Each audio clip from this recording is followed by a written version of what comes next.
Scorpion, bonjour à toi, bienvenue sur ta chaîne Le Tarot de Redis. J'espère que tu passes un très bon début d'année 2026. Je te souhaite une merveilleuse année. J'ai fait ton tirage pour l'année complète 2026 que tu peux retrouver sur ma chaîne dans la playlist dédiée à ton signe Scorpion. Ce tirage-là va concerner ton mois de janvier 2026, que tu sois Scorpion en signe solaire, ascendant ou lunaire. Tu peux également aller chercher dans tes autres placements.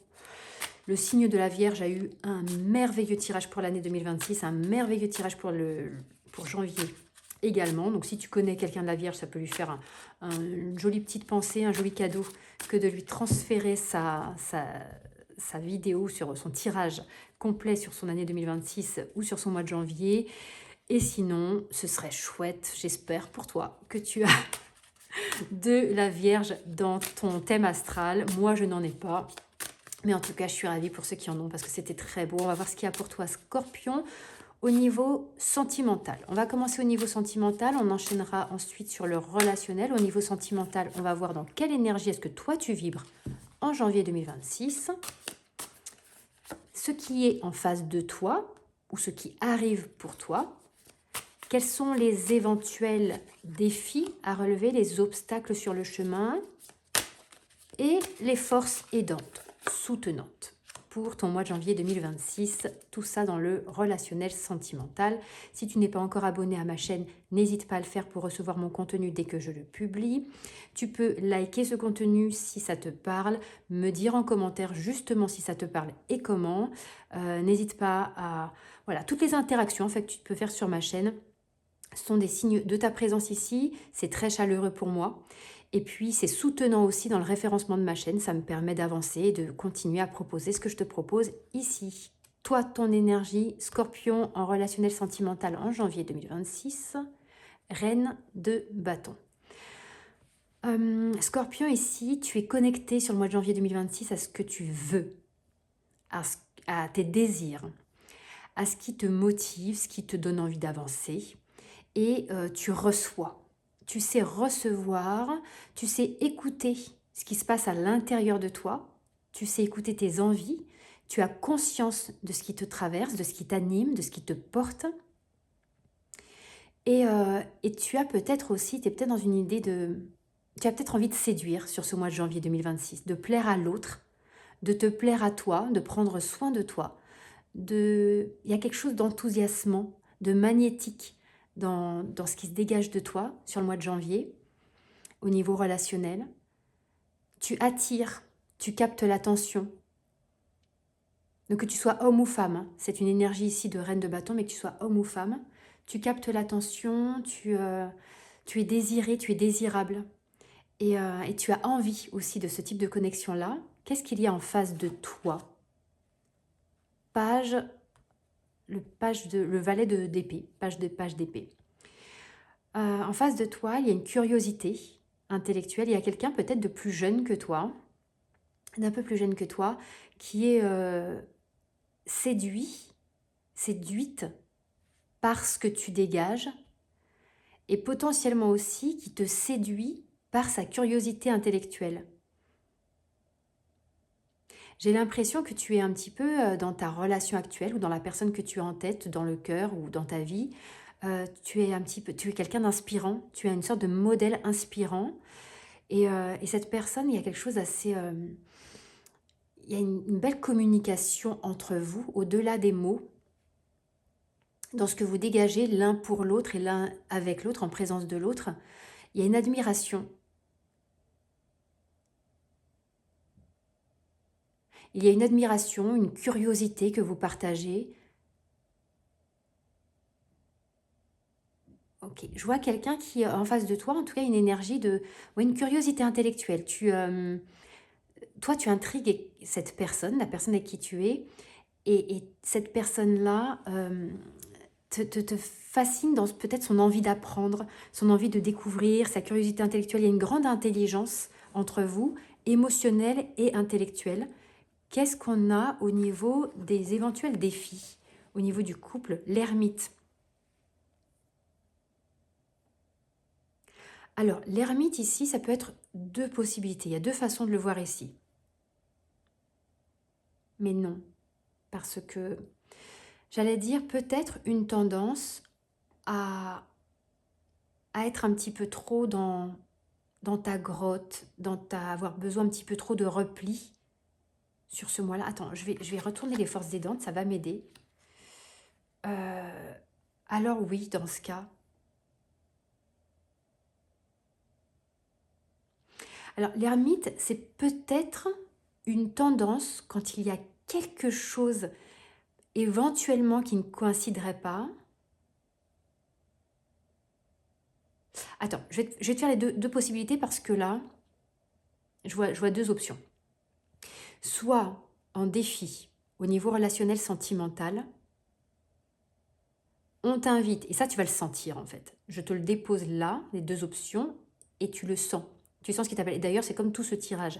C'est un tirage collectif, donc ça ne peut pas forcément parler à tout le monde. Tu prends ce qui te parle, ce qui résonne pour toi, tu prends ce qui vibre, tu prends ce à quoi tu te connectes, et puis tu fais donc avec discernement pour voir si ça te convient ou pas. Moi, en tout cas, je suis connectée à ce type d'énergie. Et là, on a deux possibilités sur les défis.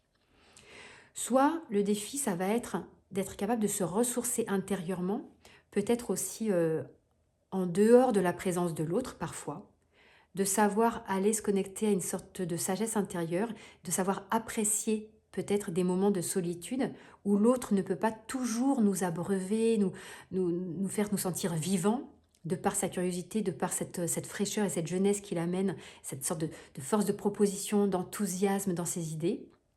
Et donc le défi, ça va être de parfois savoir laisser l'autre peut-être cheminer et se ressourcer lui de son côté, de sa façon, et de partir un peu en introspection à d'autres niveaux aussi, se connecter à nos sagesses intérieures, trouver des réponses pour nous, en nous, avec nous-mêmes et pas forcément toujours dans les interactions. Soit au contraire, et là c'est toi qui vois comment ça s'adapte à cette situation-là et à ta situation du coup, soit le défi, ça va être de ne pas, lorsque quelque chose ne va pas, non, j'allais dire lorsque quelque chose ne va pas, de ne pas, toi, aller dans ta grotte, prendre la mouche, mais je le sens pas comme ça. Donc, si toi, tu le sens, prends cette deuxième option-là aussi, de ne pas, une invitation à rester en connexion avec l'autre, même lorsque ça ne va pas. Mais moi, je le sens pas comme ça au final, non. Au final, je le sens plus, le défi. Alors, c'est pas de raison gardée ou autre dans cette relation, on n'est pas là-dedans. Même si j'avais besoin de te dire que justement, on n'est pas là-dedans. C'est plus continuer toi à te nourrir intérieurement par toi-même, même si là, il y a quelque chose qui t'appelle, qui te nourrit et que tu nourris, mais quelque chose qui te fascine, dans cette fraîcheur, dans cette curiosité intellectuelle de l'autre, dans cette possibilité, dans cette nouveauté, ce renouveau. Ok, il est possible aussi que cet autre, ce soit quelqu'un avec qui tu es en couple depuis un moment, mais il y a une envie de séduction et potentiellement parce que cette personne a peut-être enclenché des choses nouvelles, une nouvelle façon de voir les choses, une nouvelle vision qu'elle te propose, un nouvel angle de vue qui t'appelle et toi, du coup, tu réponds aussi. Il y a une belle correspondance ici. Donc, dans les défis, ce serait plutôt d'accepter aussi un espace propre à chacun. Même si dans ces moments-là, on a peut-être toujours envie d'être en connexion avec l'autre, toujours et absolument et tout le temps. Donc ça, ce serait pour son défi. Et du coup, la force aidante avec le roi des épées, ça va être les échanges, la communication et d'être clair. Clair, d'aller droit au but, de poser clairement et très sainement ses limites, les contours de ce que l'on souhaite ou non, de ce que l'on a décidé ou de ce que l'on veut, ce que l'on ne veut pas. Donc vraiment d'avoir une communication claire, nette, parce qu'il y a une très belle relation, il y a un beau relationnel ici, où on s'apporte l'un à l'autre. Il y a de la séduction, de l'intérêt pour l'autre, quelque chose de très authentique. Et la force soutenante, ça va être cette communication et cette capacité à être transparent l'un envers l'autre, à être vraiment authentique. Ok, qu'est-ce qu'on a pour toi, Scorpion? Très très beau tirage. relationnel, sentimental. Qu'est-ce qu'on a pour toi, Scorpion, sur ton mois de janvier 2026, professionnellement? Alors, professionnellement, Scorpion, janvier 2026, de la même façon, on va faire, celle-là a presque failli partir, ton énergie, ce qui est face à toi, ou autour de toi, ce qui arrive, ou une personne face à toi professionnellement, les éventuels défis, difficultés, obstacles, et ici, les soutiens, les ressources. Ok. Scorpion, janvier 2026, toi, ton énergie professionnellement, 8 de coupe, tu vas chercher ailleurs. Tu as besoin que ce soit connecté à ce qui te fait vibrer émotionnellement aussi. Tu as besoin qu'il y ait une correspondance entre tes émotions et ton activité professionnelle. Tu as besoin de liens et tu vas chercher. Avec le 8 de coupe, tu vas chercher cette 9e coupe qui te manque pour être complètement satisfait d'une situation professionnelle. Donc, soit tu intègres quelque chose de nouveau à ton activité professionnelle, soit tu changes de voie, soit tu envisages quelque chose d'autre, soit tu remanies ce qui existe déjà, soit tu fais de nouvelles propositions.